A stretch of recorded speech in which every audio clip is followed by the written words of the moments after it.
There's a kind of a reasonable way to proceed to figure out what the motives are. We can run through possibilities, see if some of them can be excluded. We can sort of narrow it down on some possibilities that are left. The one that immediately comes to mind, and the first one to pay attention to, is the one that is universally expressed and vociferously expressed and never questioned. Now that's close to true. I mean, like maybe there's some statistical error and it's occasionally questioned, but you have to look hard to find it. That is, you hear it in high places, Tony Blair or Madeleine Albright, commentary, reporting, editorials. I'll just take one example because it's close to home, the Boston Globe. But this is completely typical. It's unfair to pick the Globe. The day of the latest bombings, there was an editorial called "A Just Attack," and there was one reason for it, and it's a standard one. Saddam is a vengeful despot who has already used chemical and biological weapons on his own citizens, which is the ultimate horror. Now, obviously, such a creature has to be destroyed, poses an enormous threat, can't be tolerated, so you bomb him, you impose sanctions, and so on. That's essentially the universal view, the universal explanation, unchallenged. It's kind of instructive exercise would be to check to see to what extent there's been any question raised about that justification. Well, that justification does have at least one merit. It's very easily tested. It takes a minute to test it. You simply have to ask what was the U.S.-British reaction when Saddam Hussein carried out the ultimate horror, that is, used chemical weapons against his own people. He certainly did, no doubt that he's a monster. And he certainly carried out this act. He's a vengeful despot who has used chemical weapons against his own people. That's undoubtedly true, namely in 1988, when he carried out a major, several times, gassing campaign against Kurds. He also used nerve gas and chemical weapons and other chemical weapons and so on in the war against Iran that was just finishing up at that time. And in fact, the use of increased till the end. So it happened, and there is a reaction on the part of the United States and Britain and the Boston Globe, and everybody else is talking about it, and you can see what that reaction is. It's on the record. Well, the reaction was that the United States and Britain increased their support for their favorite monster. They'd been supporting him avidly right through his worst crimes, and after the gassing, they increased the support. It's not a secret. You can easily discover it. So how did they increase the support? Well, in some interesting ways. The U.S. had been providing Iraq with all kinds of aid, but particularly at that point, they increased, the Reagan and later Bush administrations increased the subsidized food aid. Subsidized means, you guys are paying for it. Subsidized agricultural exports to Iraq. Now, why did Iraq is an agricultural producer, had been a country which one of the few countries in the region which was actually an efficient producer of food and even exporter. So what did it need agricultural exports for? Well, that was actually connected with the gassing of the Kurds. I mean, Saddam Hussein, the vengeful despot, was destroying agricultural areas and the people who lived in them. So therefore, there was actually a food shortage. And therefore we had to come to the rescue to help out with this project of gassing Kurds in the north.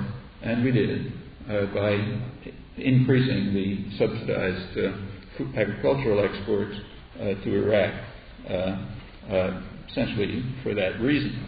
At that time, this continued. So during the invasion of Panama, George Bush took off a moment to announce that we were going to increase this is December 1989, a year later, we were going to increase the credits to Iraq to allow them to purchase from U.S. agricultural and other producers. It wasn't just agricultural. I don't think this was reported in the press, nor, as far as I could discover, was it reported that one senator, Senator Inouye, from Hawaii, thought this was kind of surprising and asked for clarification. And he was given an official clarification by the State Department, which again I don't think was reported. He was told, official government policy, that we were going to increase our support for our favorite vengeful despot and mass murderer. They didn't say that. But we were going to increase the support to Saddam Hussein, that's the globe, because, here it is, it would increase U.S. exports and put the United States in a better position to deal with Iraq on human rights issues. Well, there didn't have to be any laughter because it wasn't reported. But at that time, let's forget the small thing about increasing U.S. exports, meaning increasing the profits for agribusiness and the high technology industry and so on. At that time, the line was we are in a better position to deal with Iraqi human rights issues if we subsidize the monster. A year later, it turned out that we were in a better position to deal with human rights issues if we starved the Iraqi people into submission. Somehow you're not supposed to notice that the line changed for some reason, but whatever reason it changed for clearly had nothing to do with the ultimate horror, the using of chemical weapons against his own people, because that had already happened, and it just led us to increase the support. Okay, so put that in the back of our minds. In fact, this issue certainly has arisen. I mean, for example, Madeleine Albright, as perhaps you recall, was asked on national TV about a year or 2 years ago, I guess. She was asked on 60 Minutes what she thought about the fact that it was reported that about 500,000 Iraqi children had died as a result of the sanctions, which are putting us in a better position to deal with Iraqi human rights violations. And she said she agreed that this was a hard choice, but she said, we think the price is worth it. Okay, so that's the moral level of the way in which we deal with Iraqi human rights violations by killing 500,000 Iraqi children. We think the price is, we're willing to pay that price. That's nice to hear. The subsidies for our favorite killer when he was carrying out the ultimate horror were not restricted to subsidized agricultural exports. They also included technical equipment, dual-use equipment that could be used for military purposes, helicopters, for example. A lot of equipment which could even be used for production of chemical and biological warfare. This was all revealed afterwards. That went on. At the time, there was suspicion that Saddam Hussein had biological warfare facilities. The U.S. denied it, because he's our friend after all. He wouldn't do that sort of thing.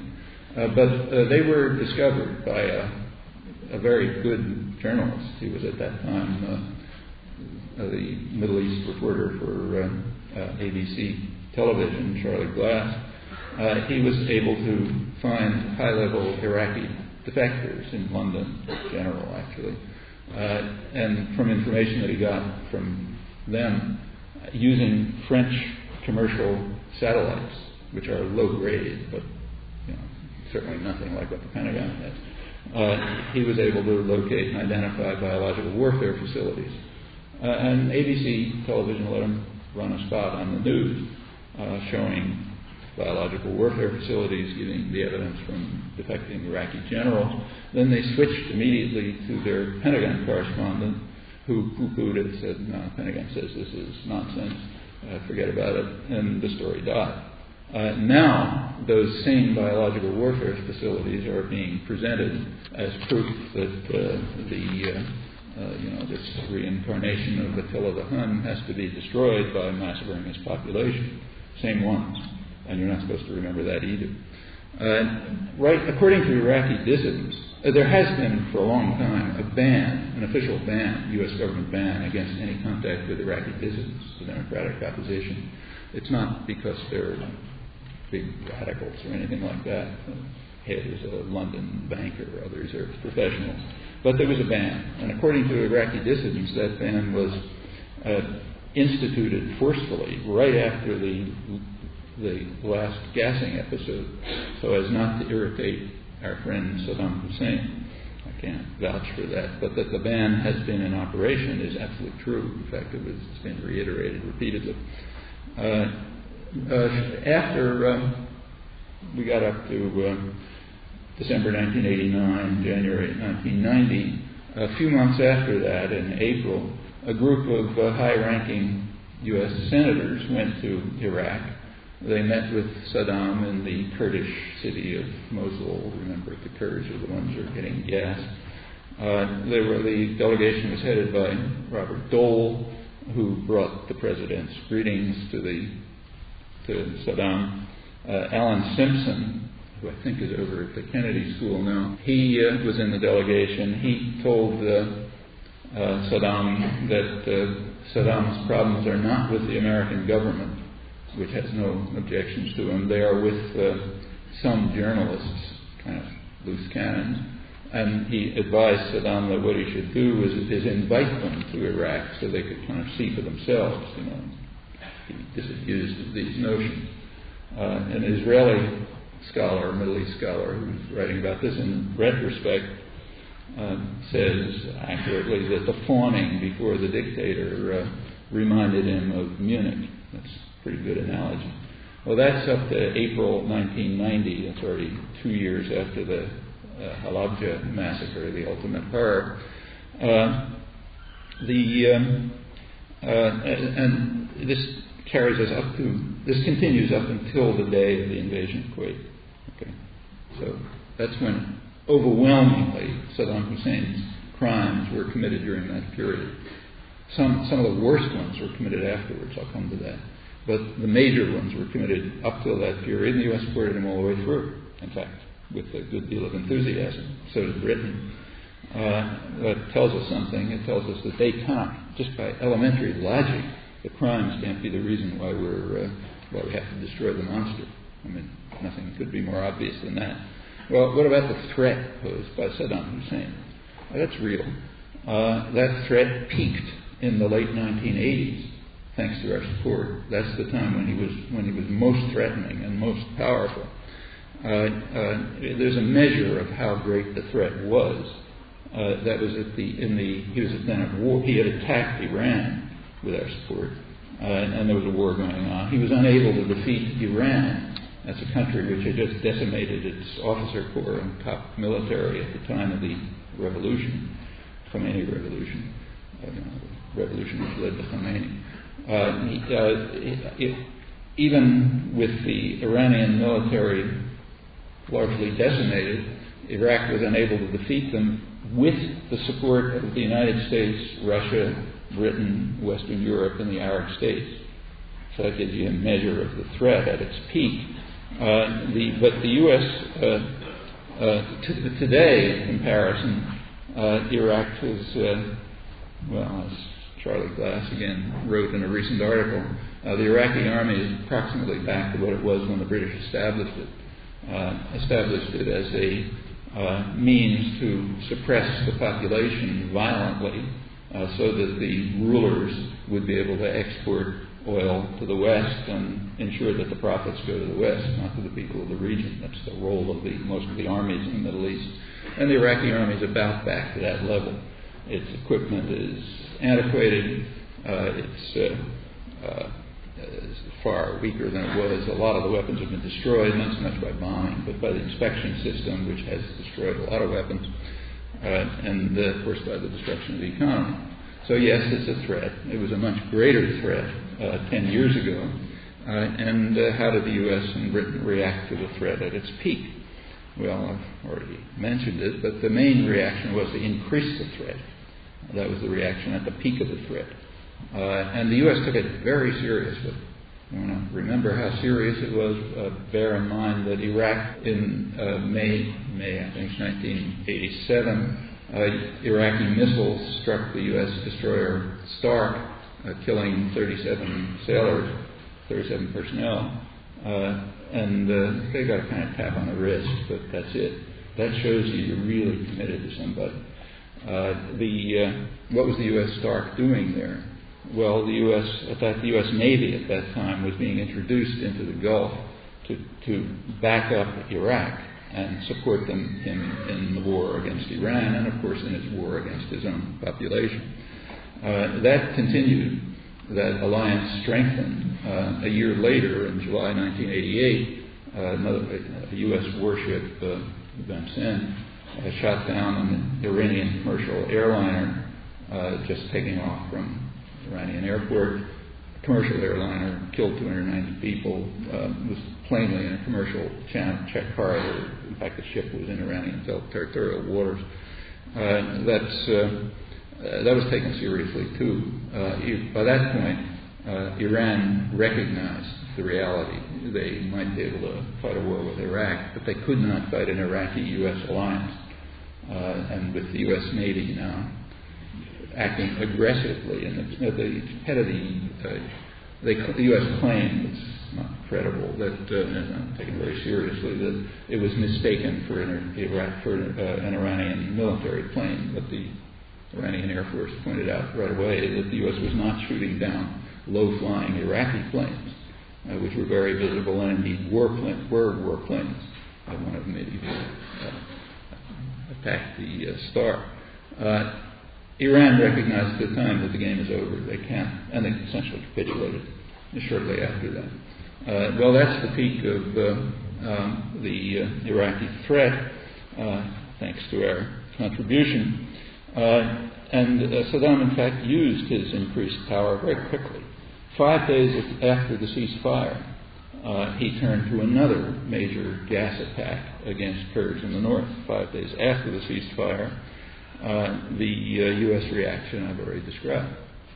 Okay. Well, just to put this together, and we've now at least eliminated one candidate for what the motives were, namely the candidate that is universally presented without question and with great vigor and force. We know as well as we know anything that one can't be correct, just on grounds of elementary logic. As I said, it's an instructive exercise you might try to see how often this little exercise in elementary logic has been carried out in the furor about the Beast of Baghdad. So, for example, during the latest bombings, it's interesting. I think you already know the answer without looking, but it's worth finding out, and it raises questions about the world in which we live. Most of us live, the world that's symbolized by the Harvard Square, the world of sort of, thought, thinking, and high minds, and analysis, and so on and so forth. You can think about it, and it's worth thinking about because it's significant.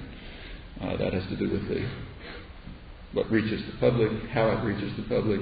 If this is being concealed, what does it tell you? All right, let's go on to that. There is an event that did change Saddam Hussein from favored friend to the Beast of Baghdad, namely August 2nd, 1990, when he invaded Kuwait.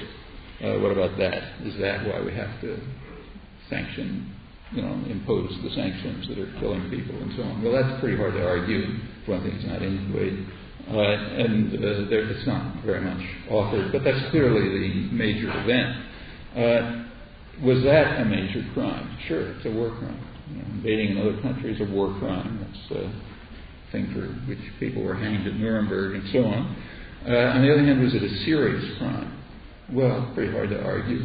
In comparison with the rest of Saddam's criminal record, which we had supported, it's like adding a toothpick to a mountain. Furthermore, it was recognized by the United States not to be a very serious crime. In fact, the great fear of U.S. leaders at the time of the invasion, as Colin Powell put it, Chief of Staff, is that Iraq would quickly withdraw, leaving a puppet regime in place, and then all the Arab states would be happy. Colin Powell, virtual quote. That was the expectation. In fact, it was called the nightmare scenario. They were afraid it might happen.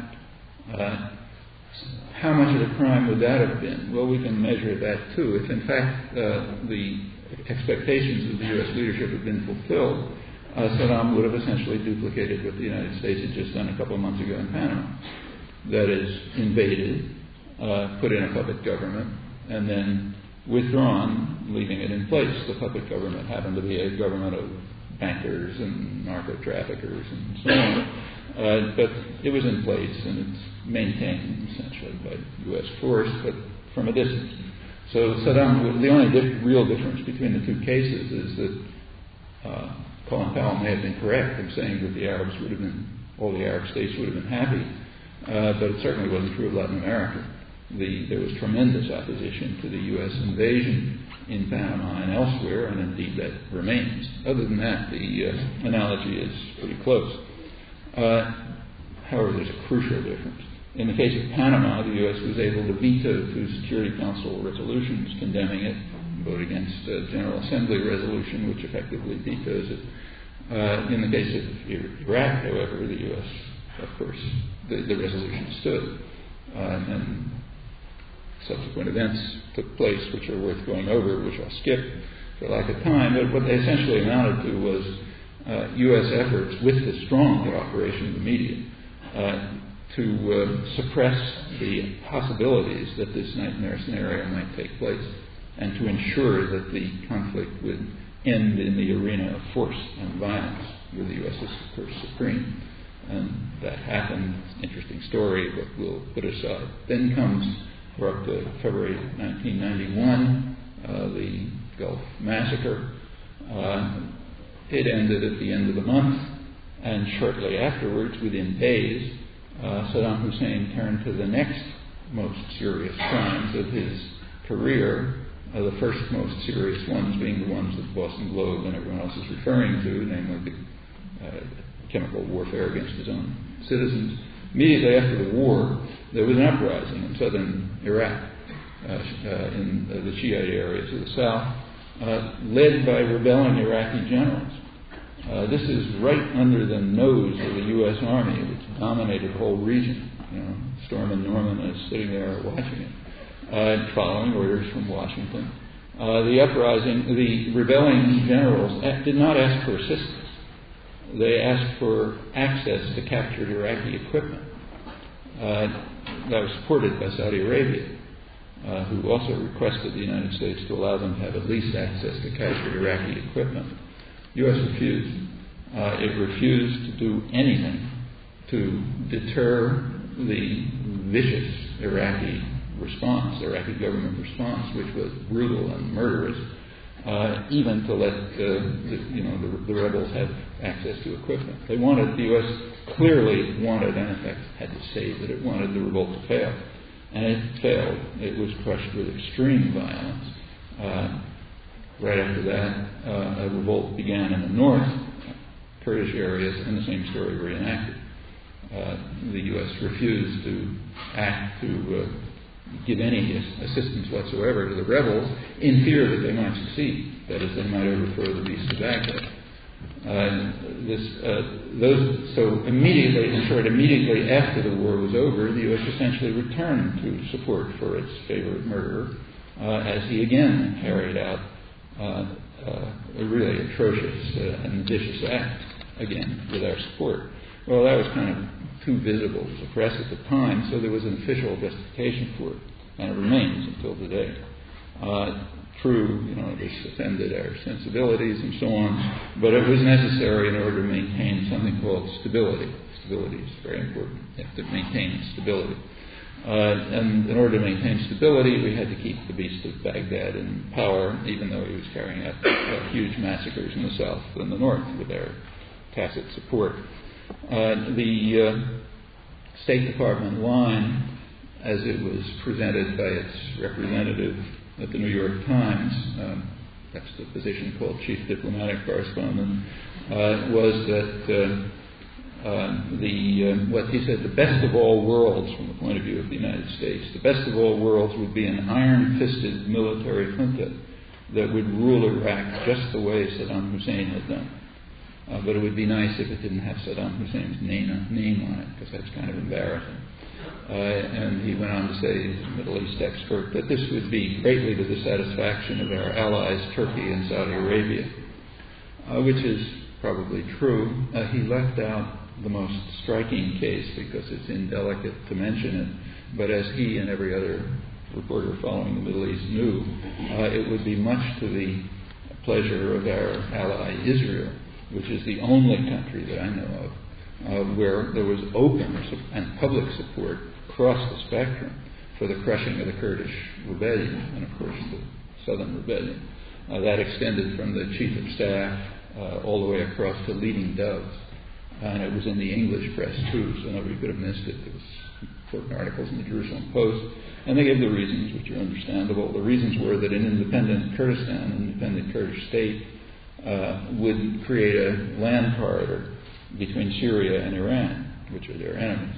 So they didn't want this, so therefore they wanted the U.S. to allow Saddam to crush the Kurds. I don't think that was ever reported here either. That was extremely prominent. They took the decision and choice not to report it. This continues. A couple of years later, in 1996, Brent Scowcroft, who was Bush's national security advisor, was asked in an interview what he thought about this, and he said it would not necessarily have been to our interests to have Saddam Hussein overthrown because any replacement might have been worse. So therefore it was right to support Saddam while he carried out his second level, the second worst crimes of his career, namely crushing the southern and northern rebellions. And so it continues. Just yesterday, the general who heads the Central Command said essentially the same thing the day before. It was reported in yesterday's paper, General Zini. And Madeleine Albright has chimed in too in an interesting way. In December, while saying that the U.S. had changed its policies, she said, here's what she said last December, we have come to the determination that the Iraqi people would benefit if they had a government that really represented them. Well, now, you can guess whether this religious conversion is true or not, but if it is, we don't have to worry about it. What does it mean that in December 1998 the U.S. government had a revelation and decided it would be nice if the Iraqi people had a government that represented them instead of the beast of Baghdad who we've been supporting? Let's say her remark is true. What does it tell us? Okay, I won't comment on it.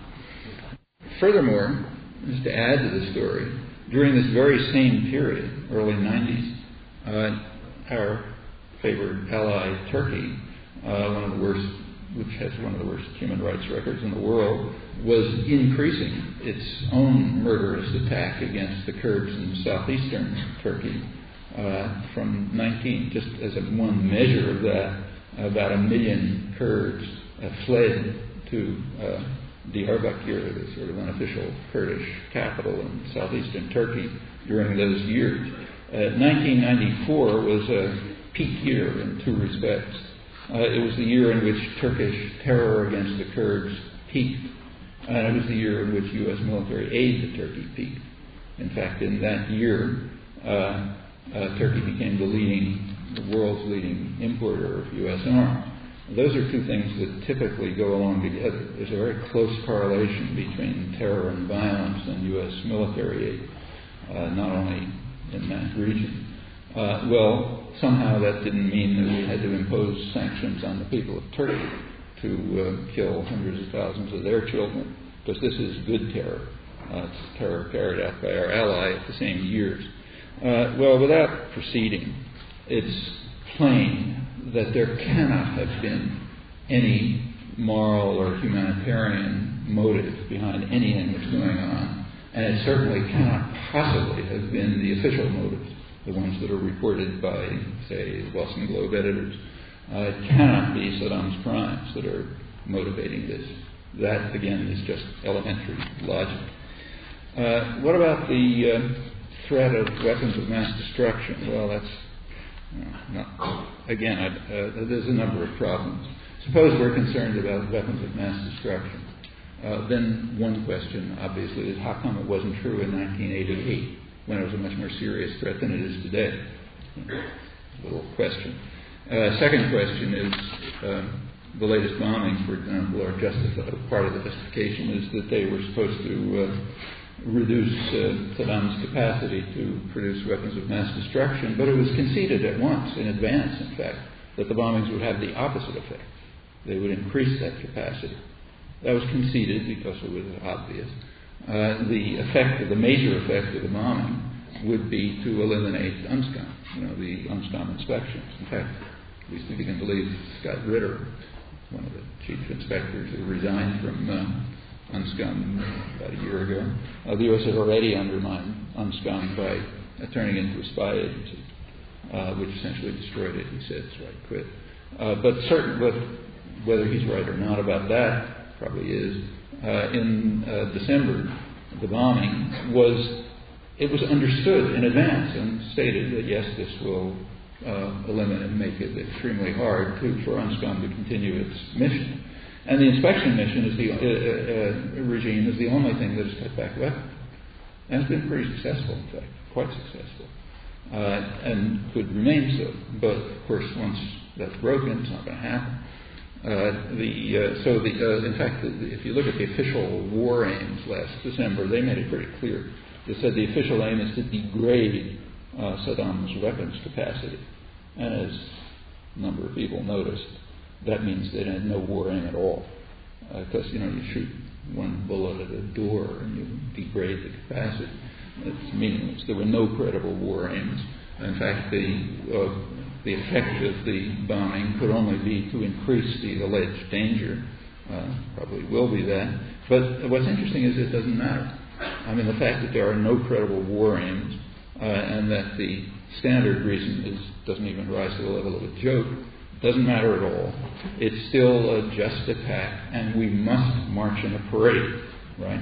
In other words, we must act as if we're in a totalitarian society, following orders, marching in a parade, even though we recognize that the marching orders are idiotic and would collapse under 30 seconds of inquiry, and that the motive for this last attack is that the effect of it will be the opposite of what's claimed. Despite knowing all of that, we must march in a parade.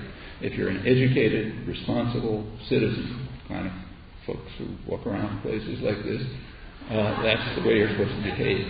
Well, it tells us something about the expectations for us and about the values that are internalized by educated people, because they're not getting orders to do this; they just do it naturally.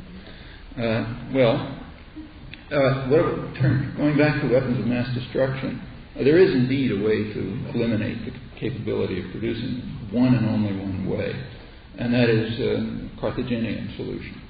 You totally destroy the society. You do that, they won't be able to produce weapons of mass destruction. If you leave an infrastructure, you leave educational and scientific facilities of any kind, and if there's a revenue flow, then you get a capacity to produce weapons of mass destruction.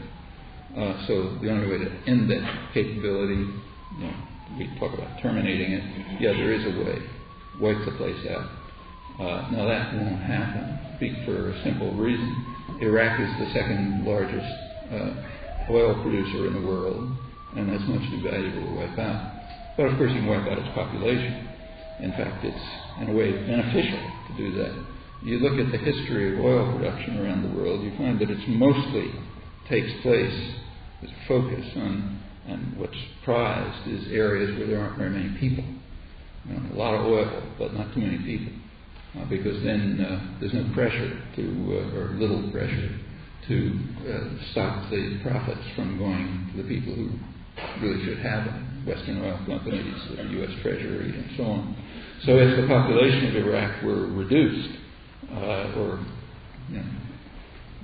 marginalized somehow, maybe reduced to such a level, maybe not murdered, but reduced to such a level that they're barely functional, then when the time comes to bring Iraqi production back onto line, as it will, there'll be less of an impediment. It'll be more like, say, Saudi Arabia, where there's a lot of oil but no people around pressing for economic development and educational facilities and so on and so forth. So that's kind of all to the good.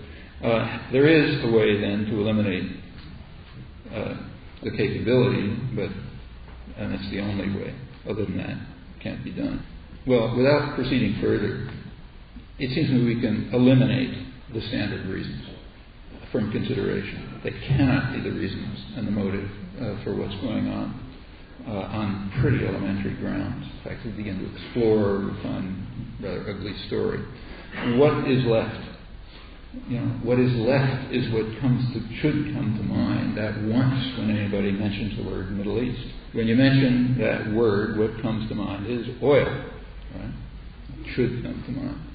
Back in the 1940s, the United States recognized that region, the Arabian Peninsula and the Persian Gulf, to be what they called a stupendous source of strategic power, the greatest material prize in world history, the strategically most important area in the world, and just kind of going off into outer space.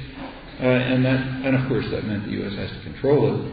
That meant kicking out our rivals, France, and marginalizing Britain. They're allowed to play a secondary role as long as they're properly obedient, kind of loyal attack dog. But essentially the U.S. is going to control it. You don't give up the greatest material prize in world history and a stupendous source of strategic power. So the U.S. has to control it. Well, that's a problem because there are people in the region and they get out of hand, and sometimes they want to benefit from their own resources and so on. So there's constant conflicts. This issue is very serious right now. Right now, at the moment, there's an oil glut. You go to the gas station and the prices are lower in real terms than they've been since the Second World War. And the oil price is low. And so that's one reason why it's beneficial to the United States to keep Iraqi oil off the market. The United States does not want the oil price to go too low. It's always wanted it to stay within a range.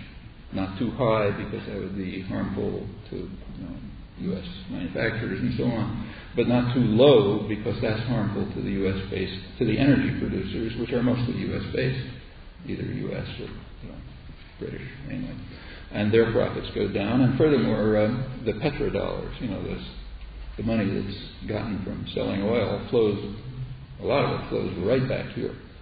U.S. Treasury securities, big construction projects, military production, and so on, and that flow has to be maintained.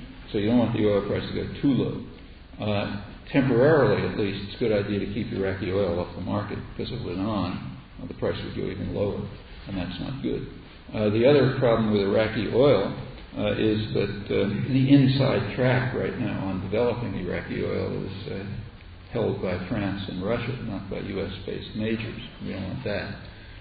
So, right for the moment at least, keeping Iraqi oil from being developed is a wise, from some point of view, wise project.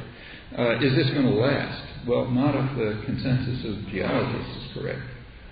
Details are always uncertain, especially in the case of oil production, because most of the information is in the hands of the oil companies who aren't telling anybody. But there's a pretty reasonable consensus that this is temporary, that sometime in the not-too-distant future there'll be an oil crisis. The rate of discovery, which increased from mid-19th century steadily, peaked around 1965. It's been declining ever since. That is, with new high technology and deep drilling and everything else, still the rate of discovery has been declining. The rate of oil use, on the other hand, has been increasing.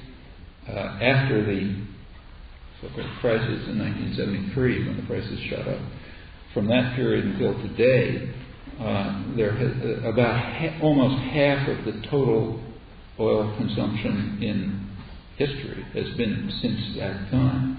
That's the last 25 years, and it's going up. It's expected that there's kind of like a magic 50% mark where you've used up 50% of the exploitable oil. That's expected to come not too far in the future. And if you extend these trend lines, you can see what's happening. Maybe a decade or a couple of decades. I mean, people disagree about the date, but not qualitatively. Furthermore, most of the remaining oils in the Middle East, the percentage of exploitable oil in the Middle East is increasing. The other regions, that, like Alaska and the North Sea, were always known to be quite small by comparison, and they're kind of reaching exhaustion. The Middle East will remain as the major center, primarily Saudi Arabia, secondarily Iraq, and that'll unless there's something that nobody knows about, that'll continue. It means that control over this region is going to be extremely important. If James Akins, who's an old oil hand who was the former U.S. ambassador to Saudi Arabia, recently said, as only a semi-joke, that when the price per barrel of oil gets up to $30, you'll see that Saddam Hussein will turn into Mother Teresa. That sort of captures the point, I think. But of course, only if U.S.-based majors get first pickings on it. Certainly not of the Iraqi people. It's a region of a lot of complex crises and conflicts, many of them related to just this fact. People in the region have never accepted the fact that the profits from their sole resource should go to the West. And that leads to all sorts of problems. To maintain control, it's been necessary to have brutal regimes around which will suppress their own populations. Well, the family dictatorships in the Gulf are too weak to do that. They have to be kept weak, so they'll do what they're told, but they don't have the force to really repress population. So there's always been what Nixon's Secretary of Defense called cops on the beat, local police force of tough guys around the region who keep order.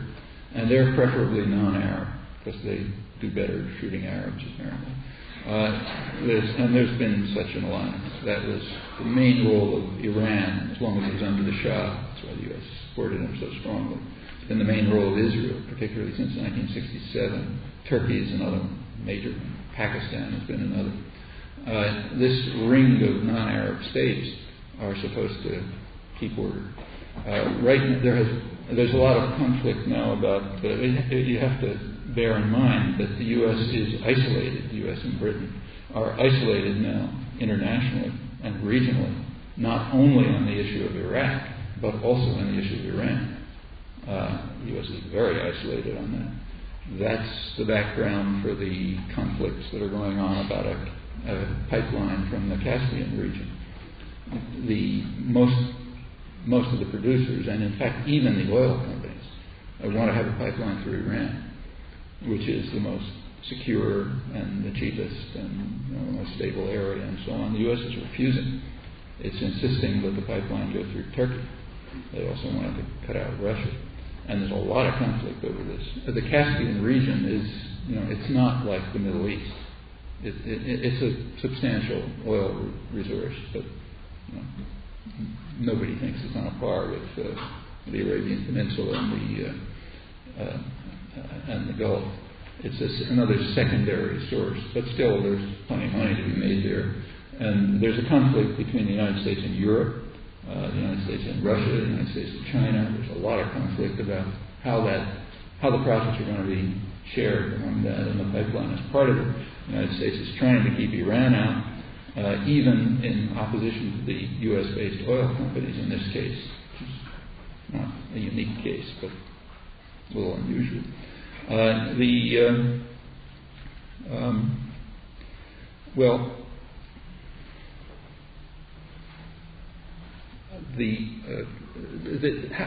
the United States going to handle this?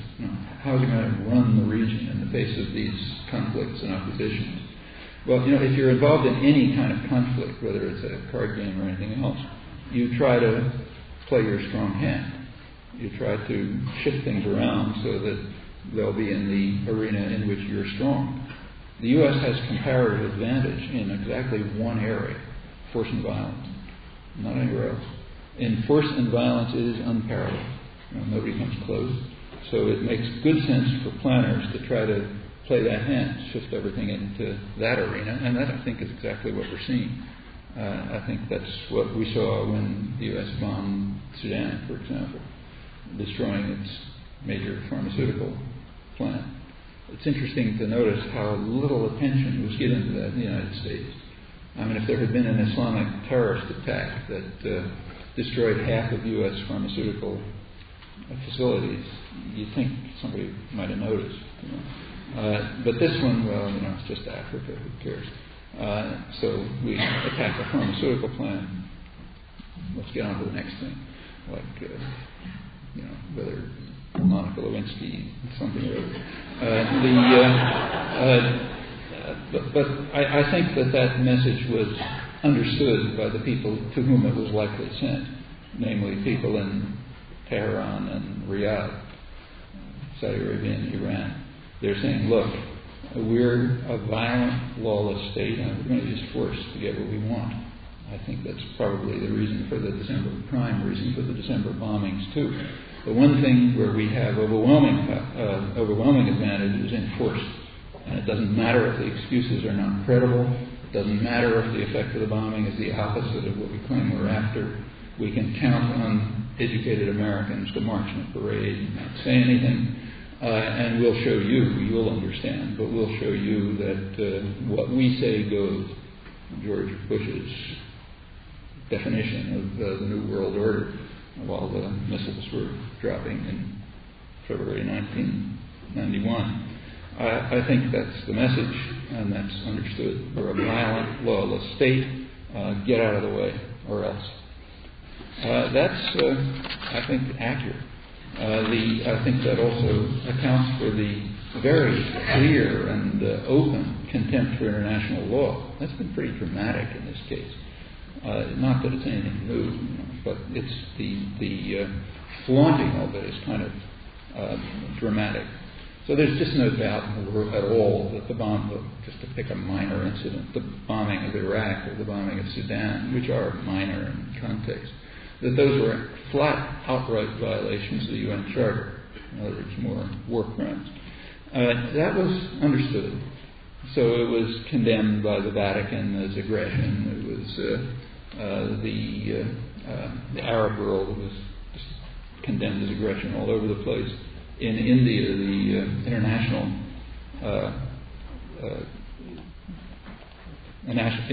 Council of Jurists in India, the major lawyers group, is actually bringing a case to the World Court charging Clinton and Blair with war crimes.